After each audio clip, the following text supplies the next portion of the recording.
Olá, tudo bom? Meu nome é Vinícius e eu quero falar sobre 8 verdades fundamentais sobre a vida e a existência de Jesus. João, no seu livro, capítulo 1, verso 1, ele fala sobre o Verbo estar com Deus no princípio e que na realidade o Verbo era Deus. Ele está revelando a todos que Jesus, antes da criação de todas as coisas, ele já existia e estava com Deus. Para reforçar essa verdade, eu quero chamar sua atenção para o capítulo 1 de Gênesis, onde a Bíblia relata a criação de todas as coisas e a forma que Deus criou. No verso 26, quando Deus toma a decisão de fazer o homem, ele usa uma expressão muito interessante. Ele fala: "E façamos o homem conforme a nossa imagem e nossa semelhança." Ora, se Deus estava só, sem ninguém o acompanhando, qual seria a necessidade de usar essa expressão façamos conforme nossa imagem? Ora, nada mais é do que uma afirmação clara e uma confirmação de que Deus, o Pai, não estava só. Ele estava acompanhado do Filho e do seu Espírito Santo, onde na realidade os três se formam um. Então é por isso que nós podemos afirmar com toda convicção que Jesus ele estava com Deus antes de todas as coisas, e Jesus ele é Deus. A segunda verdade é: Jesus tornou-se homem. Em João, capítulo 1, versículo 14, João afirma que o Verbo se fez carne e habitou entre nós, cheio de graça e de verdade, e vimos a sua glória, como glória do unigênito do Pai. É incontestável o fato de que Jesus, sendo Deus e existindo antes de todas as coisas, se fez homem e habitou entre aquela geração. Ele abraçou pessoas, ele foi abraçado, ele se alimentou, ele deu alimento. Jesus ele beijou e foi beijado, ele ouviu e foi ouvido, deixou palavras, deixou versos, deixou atitudes gravadas no coração de muitas pessoas que registraram e deixaram para a gente um testemunho vivo de que de fato Deus se fez homem. E não é à toa que Jesus ele marcou a história da humanidade, pois a nossa história e o nosso calendário ele é contado a partir da história de Cristo, a partir da vida e existência de Jesus, porque de fato esse homem existiu e marcou o mundo. Terceira verdade: Jesus teve uma vida perfeita e irrepreensível. Pedro, na sua primeira carta, no capítulo 2, versículo 22, ele fala: Ele não cometeu pecado e nem na sua boca se achou engano. Jesus ele enfrentou as mesmas dificuldades que todos nós, as mesmas tentações, as mesmas lutas. Porém, ele conseguiu viver uma vida inteira sem cometer nenhum pecado, sem mentir, sem defraudar ninguém. Isso é uma vida santa, perfeita aos olhos de Deus. Quarta verdade: Jesus fez uma obra tremenda e grandiosa.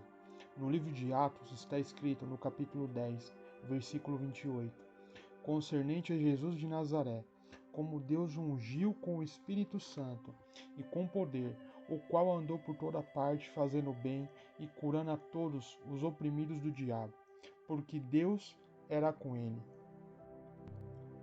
A vida e a obra de Jesus, assim como o seu ministério aqui na terra, foram feitos tremendos, porque foram marcados por atos que nenhuma pessoa e nenhuma outra geração havia visto ou testemunhado.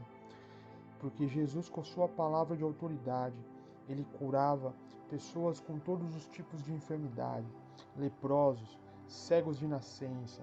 Jesus curou paralíticos. Jesus ele ressuscitou mortos. Assim então, por toda a cidade que Jesus ele ia andando, ele curava todos os tipos de enfermidades e anunciava o evangelho, proclamando a boa notícia da salvação e do reino de Deus que havia chegado. Quinta verdade: Jesus morreu pelos nossos pecados. Paulo, em 2 Coríntios, capítulo 5, 21, afirma: Aquele que não conheceu o pecado, Deus o fez pecador por nós, para que nele fôssemos feitos justiça de Deus. Em resumo, quando Deus criou o homem, criou com o único e exclusivo propósito de constituírem e formarem uma família santa, perfeita, para o louvor da sua glória. e vivessem eternamente em comunhão na presença do Senhor. Porém, por causa do pecado que Adão cometeu, passou a gerar filhos à sua própria semelhança, pecadores. Todos nós que procedemos da descendência de Adão, já nascemos com essa herança, semelhantes a Adão, com uma natureza pecadora, condenados à morte física e espiritual, que nada mais é do que a separação da comunhão com Deus e da sua presença. Mas o Pai, em sua misericórdia e imenso amor, ele traçou um plano de resgate, de salvação, para que todos nós, que já nascemos condenados, pudéssemos ter a oportunidade de termos os nossos pecados perdoados e apagados, as nossas dívidas perdoadas e apagadas, para que pudéssemos ser salvos e não necessitarmos passar por um juízo eterno, mas sim poder cumprir o propósito de ser uma família para o louvor da glória do Senhor, para toda a eternidade, e vivermos e habitarmos com Ele no seu reino eterno de luz e glória. Sexta verdade: Jesus ele ressuscitou dos mortos. Após ter morrido crucificado, dando a sua vida por toda a humanidade, para pagar o preço de pecado, o Senhor foi ressuscitado no terceiro dia pelo Pai, como uma forma de demonstrar a toda a humanidade que o Pai, o Criador, o Soberano, ele aceitou aquele sacrifício e ele ressuscitou o seu Filho, como uma demonstração de que ele é poderoso e soberano e tem poder sobre a morte, sobre a vida. E ele ressuscitou o seu Filho, e mostrando claramente a todos nós que ele tem poder para ressuscitar mortos. A sétima verdade é que Jesus ele foi exaltado. Paulo, em sua carta enviada aos Filipenses, no capítulo 2, afirma que, pelo que também Deus o exaltou soberanamente, e lhe deu o nome que é sobre todo nome, para que ao nome de Jesus se dobre todo o joelho, dos que estão nos céus e na terra, e debaixo da terra, e toda a língua confesse que Jesus Cristo é o Senhor, para a glória do Deus Pai. Dessa forma, Paulo testifica que Jesus Cristo, sendo Deus, existindo antes de todas as coisas, tornando-se homem, vivendo entre os homens daquela geração, dando a sua vida por todos os que vierem a crer nele, mesmo sem nada terem feito para merecer.